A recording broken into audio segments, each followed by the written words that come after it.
Antes de mais, uma palavra de agradecimento aos dominicanos, à Universidade Católica, por estar aqui.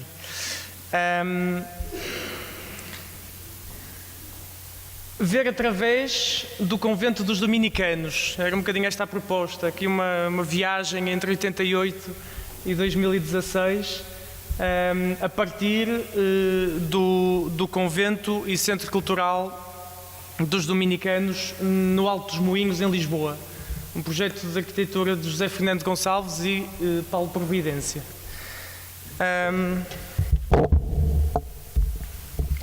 Ora, o milagre da multiplicação do pão e do vinho por São Domingos. Começava com este óleo sobre tela do pintor António André, que está no Museu de Aveiro, para dar mote a esta comunicação. Sentarmos-nos à mesa sobre um chão que desperta o jogo. Um xadrez com casas pretas e brancas, que será metáfora para a trama, o enredo, as jogadas à volta de um edifício. Porque, como se dizia no abstract que alguns terão lido, se pretende aqui evidenciar a relevância deste edifício na arquitetura religiosa portuguesa, na viragem do século XX, ver através dos temas intrusados que vão construindo a rede de atores. Aqui ao centro, uma curiosidade etimológica, o Dominicanis, o cão do Senhor, segurando a chama que nos põe em atitude vigilante. Impecável. Boa.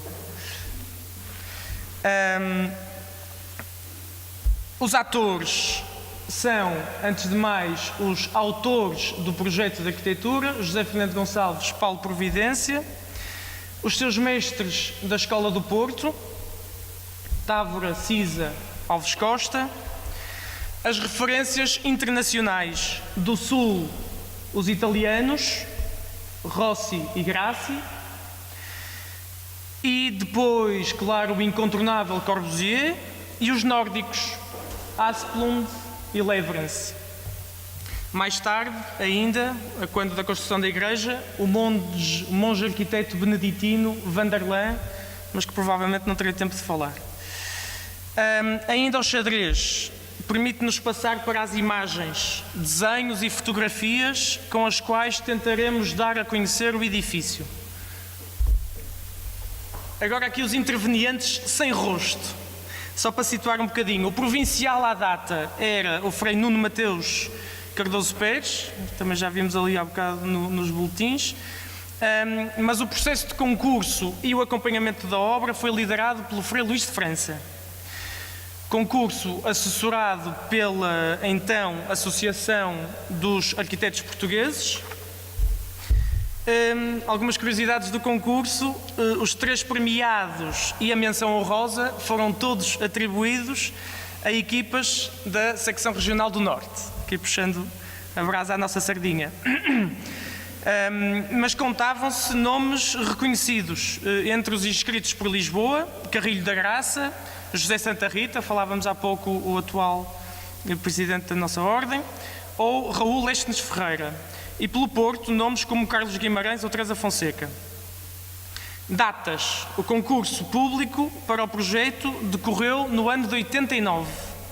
A obra da primeira fase em 92-94 e a obra da segunda fase 2004-2006. Localização. Segundo a tradição dominicana, a localização de um convento é em meio urbano e universitário. Aqui estamos na freguesia de São Domingos de Benfica.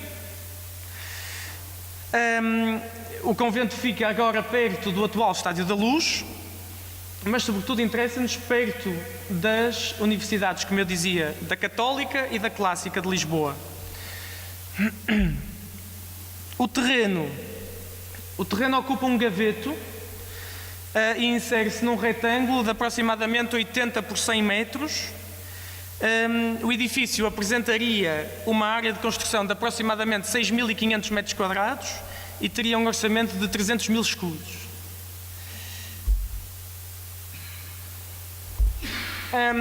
A caracterização aqui funcional e formal. O convento, enquanto lugar de reunião e de convivência, teria dois grandes polos: o polo cultural e o polo cultual. E a estrutura formal do conjunto é muito clara. Portanto, a partir do lado da rua e dos acessos ao futuro metro, temos um grande eixo, poente nascente. A partir da rua, dizia, uma galeria que liga o centro cultural e, sobretudo, a biblioteca com a igreja, resguardada no interior do lote. No meio, as residências, a residência conventual, com átrio, claustro, serviços e quartos. E a residência universitária a norte.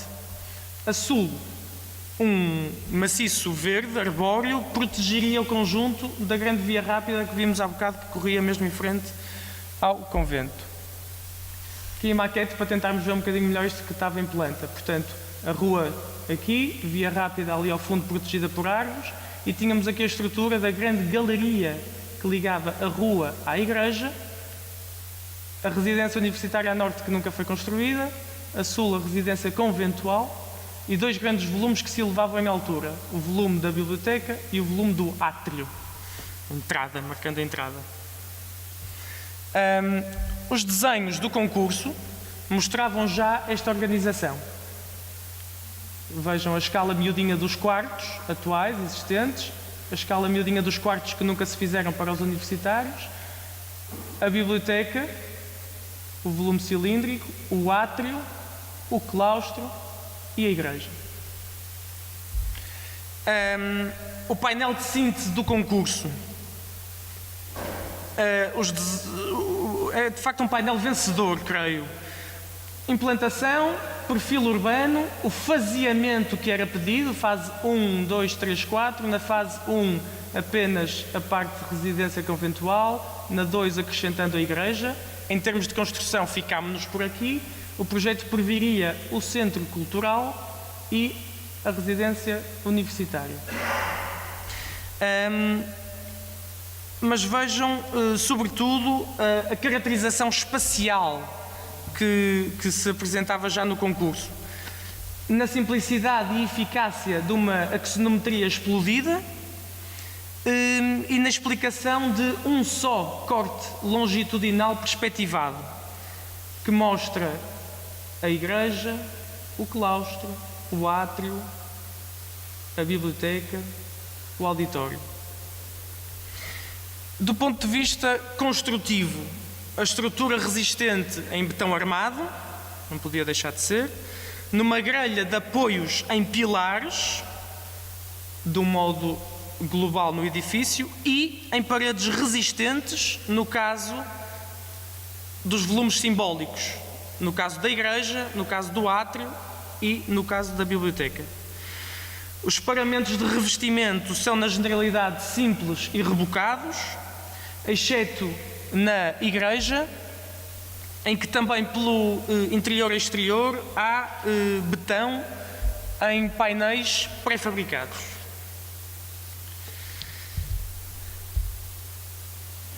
A ligação principal seria inicialmente a norte, do lado da residência universitária, que não se fez.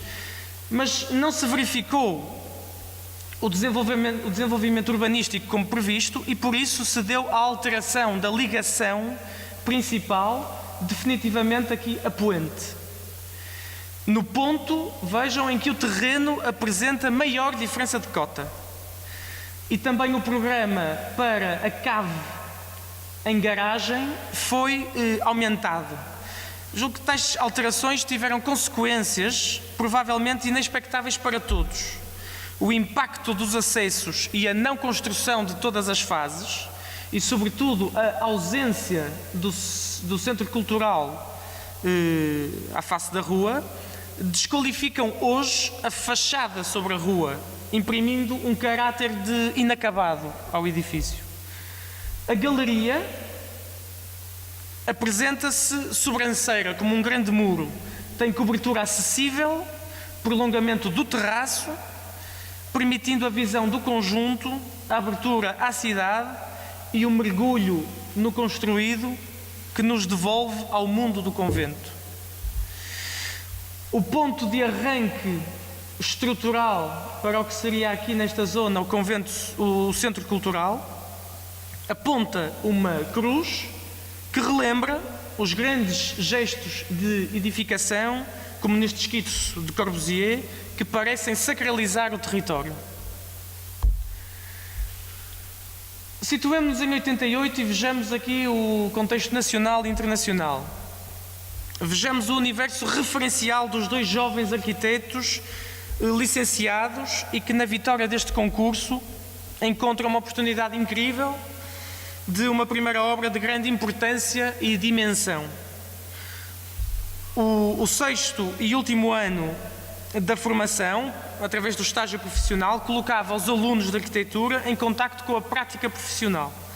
À data do concurso, José Fernando Gonçalves colaborava com Souto Moura e Paulo Providência com Pedro Abreu.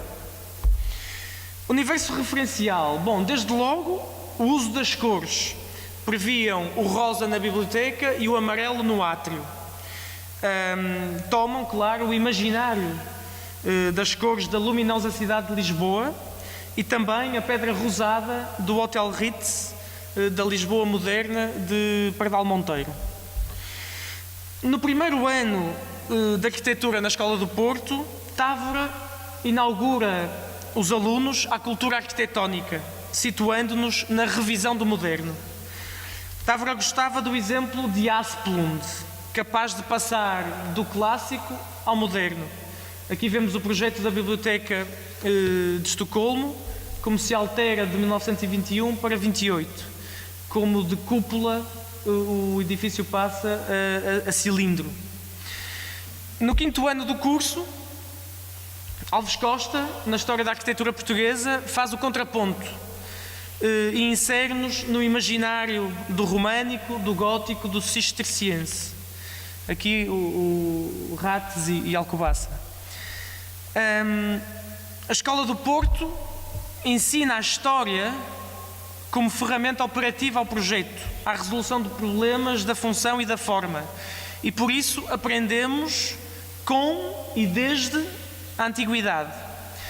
Mas vejam, para além da ordem do Parthenon, descobrimos toda a Acrópole como promenade arquitectural, como experiência espacial de condução e de percepção através das e entre as construções.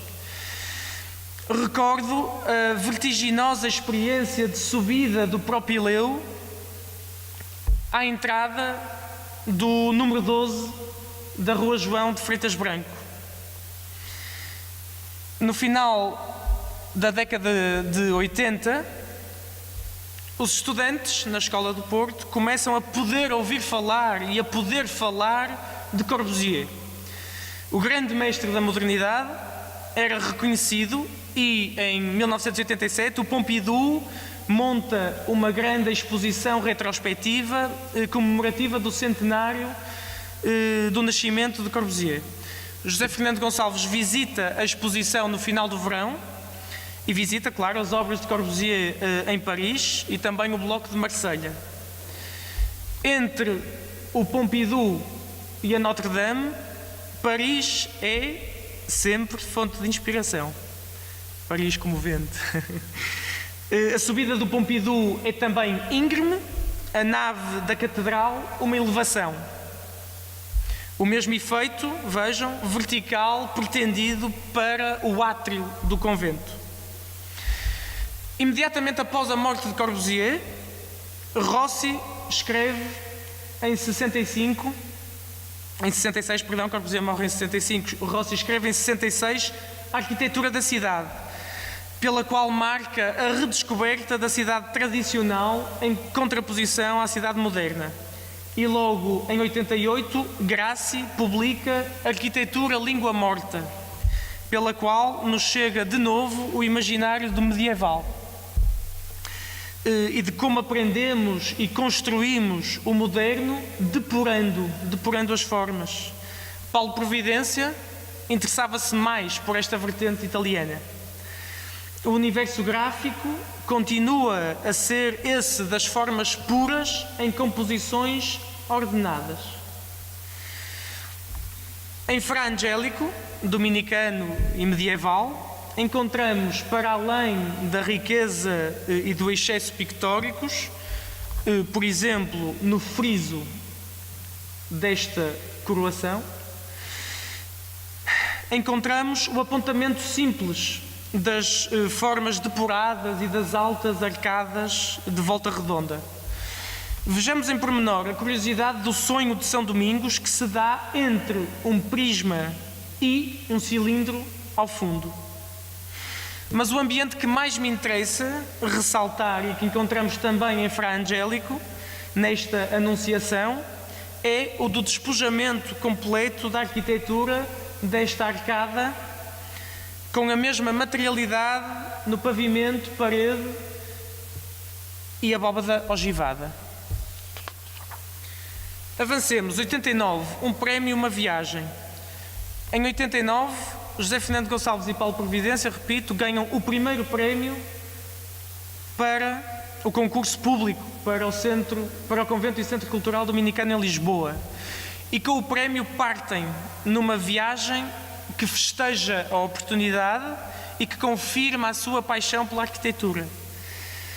Através da viagem e da história da arquitetura, rumam ao norte da Europa, ao encontro dos mestres e à confirmação das referências diretas que motivaram o projeto. De carro, foram diretos a La Tourette e daí pelo interior do território até Paris, Cidade das Luzes, e depois de avião até à Biblioteca de Estocolmo. Aqui visitaram também o cemitério do Bosque, já sob o manto branco invernal. Estávamos em dezembro. E por aqui continua a descoberta e a aprendizagem. Desde logo, de Leverance, o sócio apagado de Asplund, mestre também clássico e moderno. A arquitetura dos cemitérios introduz temas vários, entre os quais o dos traçados e eixos de composição que estabelecem ligação entre pontos-chave.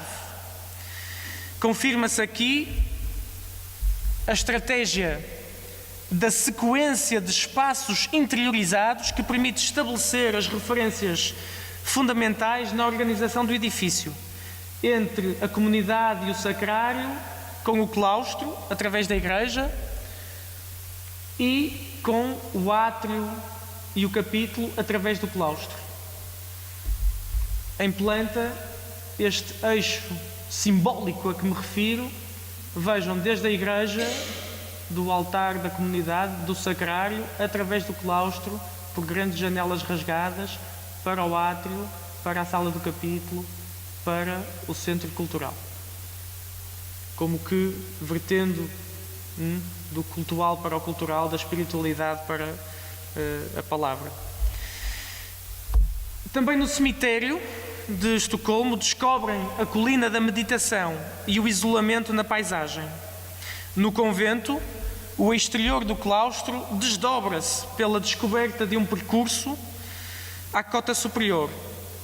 Claro que as escadas, em íngremes sequências de tiro e em cruzamentos, são experiência marcante também no interior da Biblioteca de Estocolmo. No convento, entre o átrio e o capítulo, há uma ligação funcional, mas em chave de desenho, que marca também o interior.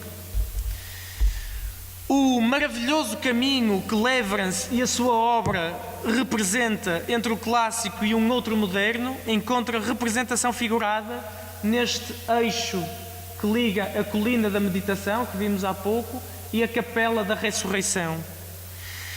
Recuamos no tempo, mas para, na verdade, descobrir que já neste clássico estão potencialmente os sinais de uma outra modernidade, pois tudo está em constante mudança. O pórtico clássico submete-se à força do bloco depurado. Mais ainda, tal como no Centro Cultural em Lisboa, é a igreja em volume puro que, ao fundo, remata toda a composição do cemitério do Centro Cultural. 90 a 94, projeto e obra.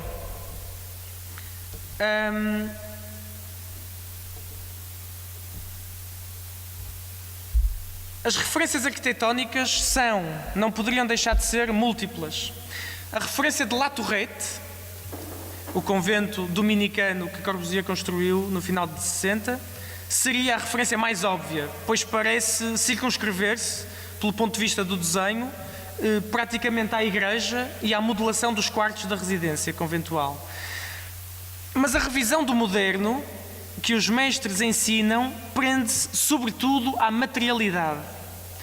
Das catedrais brancas do movimento moderno do início do século XX, o segundo pós-guerra chega à materialidade elementar do betão bruto, do tijolo à vista, da pedra áspera, do toque rugoso e do trabalho complementar da luz em claro-escuro, acentuado e mesmo em momentos de penumbra, que direi mística.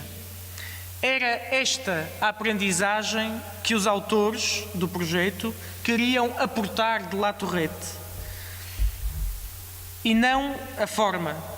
Veja-se até que a estrutura claustral de La Tourette organizada em torno a um claustro, não é a estrutura que está presente em Lisboa e que vimos ser uma estrutura aberta e linear e sequencial.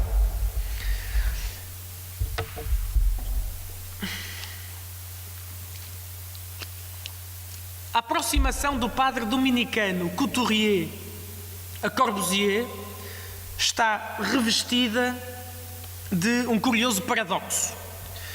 Corbusier funda a sua personalidade recuperando uma tradição familiar cátara, envolta em secretismo e que está, na origem, intimamente ligada à criação da Ordem Dominicana. Com efeito, a Ordem dos Pregadores é também criada para reduzir a heresia cátara. E eis que, vejam, 8 séculos mais tarde, é um dominicano que contacta e pede serviços a um arquiteto cátaro. O pseudónimo para Charles-Édouard Jeanneret, o pseudónimo Corbusier, é retirado do seu tetravô Le Corbusier de Bruxelles, fazendo-o remontar a uma geração muito anterior do século XIII. E assim se imagina que São Domingos teria tentado converter Le Corbusier em inúmeros debates teológicos, e eis que Couturier, no século XX, é convertido pelos manifestos estéticos do arquiteto Corbusier. Bom, no processo de La Tourette,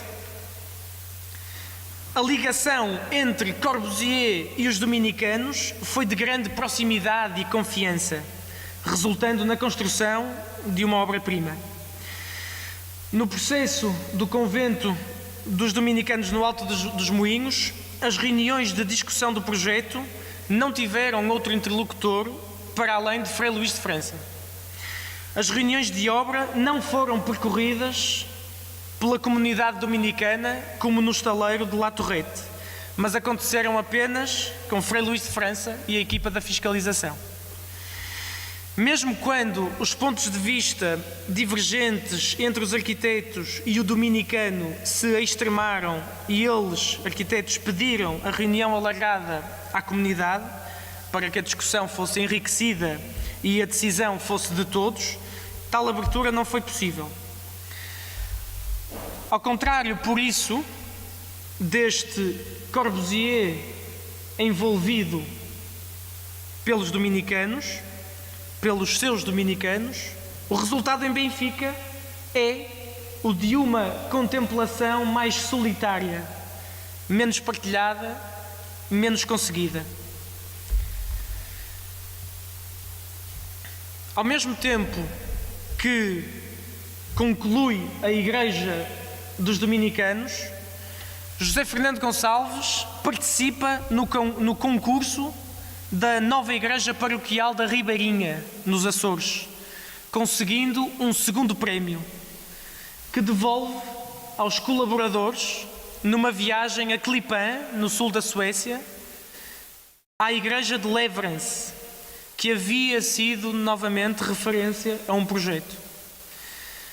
Ali, como mestre, fez-nos aprender dos materiais e das técnicas, fez-nos ver para além do que parece não se ver. Leverance, vejam, que após a colaboração inicial com Asplund, se havia afastado da arquitetura para seguir o fabrico de caixilharias durante uma 30 de anos, voltaria à arquitetura nos anos 60 com este outro moderno, capaz de reduzir a pormenorização da caixilharia à aplicação direta do vidro sobre o tijolo. Todos víamos através do que não havia para ver. De novo, um prémio e uma viagem.